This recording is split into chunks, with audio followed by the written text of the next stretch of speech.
You have to know that HYT, the project, is managed by a team that is for a half coming from the watch industry, for another half coming from the nanotechnologies and the tech med. So people that have access to technologies never worked before with the watch business. So it's the meeting of two words. It's a very simple vision. In two words, fluids and mechanics.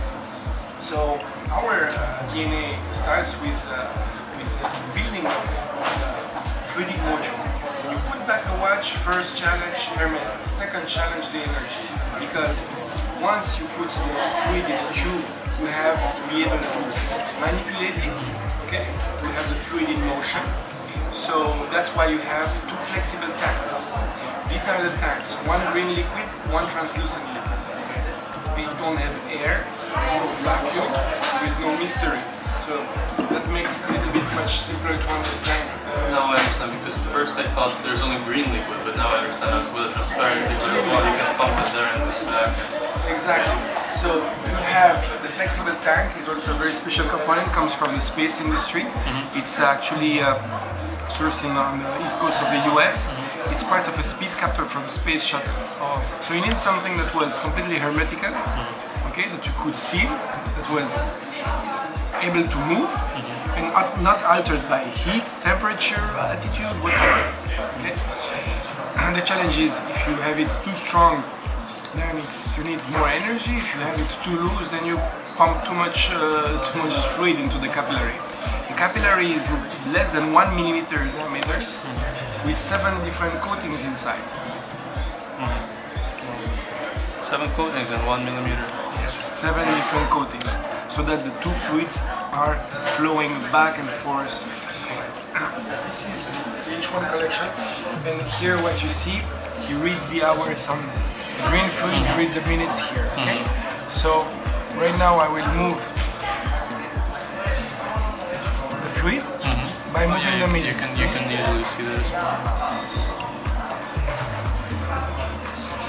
So now I'm arriving at 6, it's all green. Okay, now I'm going to move to the hour where the retrograde starts. So you see it flowing back. Oh, so that's how it's flowing back, I see. The whole challenge is the speed, the oiling factor if you want. You have two liquids, different density. One is based with water, one is based with oil. Now you have the watch. I was looking for this watch ever. Oh, that's in gold. It's golden titanium. You have rose gold, titanium. Yeah, I think my favorite is in titanium. Light, and it's nice looking. So you have the power reserve here as well? Yes, 65 hours.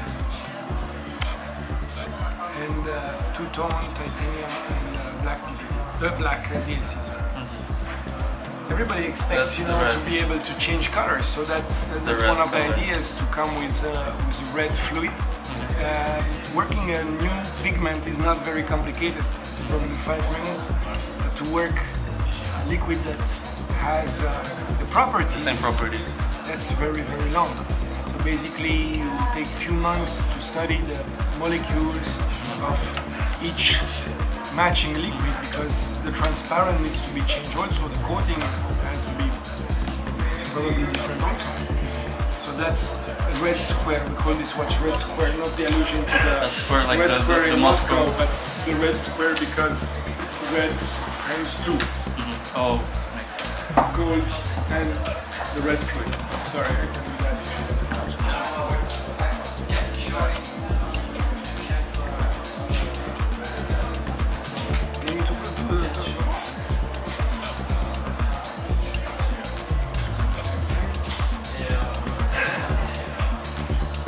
Probably the car when it's new. And the red is a limited edition, or? This is also a limited edition 50 pieces. The core collection is not limited. So this piece is a resin, it's a composite material that we work on the same way as we would work a case, by polishing, by working the lugs, the finishing, etc.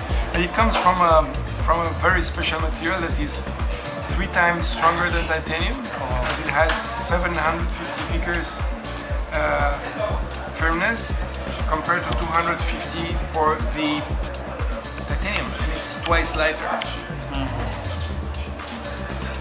Yellow because it was fun to introduce the greenish fluid into the resin. Yeah, it suits the color, the greenish. 25 pieces limited, obviously not the core business.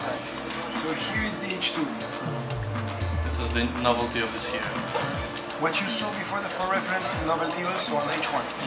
So it's going to be also H1 collection newness, what you saw right now. Okay, so this is the core collection plus the 4 that you saw, and now the H2. H2 is not totally replacing. I just love this. So this is made by Renaud et Papy. I mean, we did that with Audemars Piguet, Renaud Papy, with Julio Papy, and the idea was to open the movement as much as possible. And to do that, we needed to separate the bellows around an angle of 85 degrees and to lift them up so that we have planes. So you can see them in 3D actually. The place that is taken needed us to modify, pushed us to modify also the hand. You see the millet hand is like in 2 levels. And we have a crown indication, crown position indicator, we have a thermal indicator, we have the balance wheel and the balance spring at 12 o'clock. Central minute hand, you read the minutes on the inner bezel, on the inner dial in sapphire, and you read the hours like before. 2 barrels working in parallel. One will be used for further complications, 3D complications, and as I told you, the sky is the limit in terms of interpretation. So it reaches this 30 and then jumps to this. Yes. Could we see that? Yes. Try.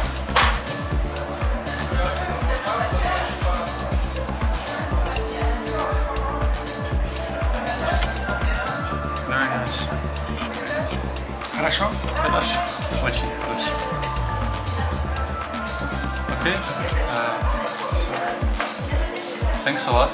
You're very welcome. Presentation. I can leave you a press kit if you want. Sure. Pictures, we have everything on the web. So it's open.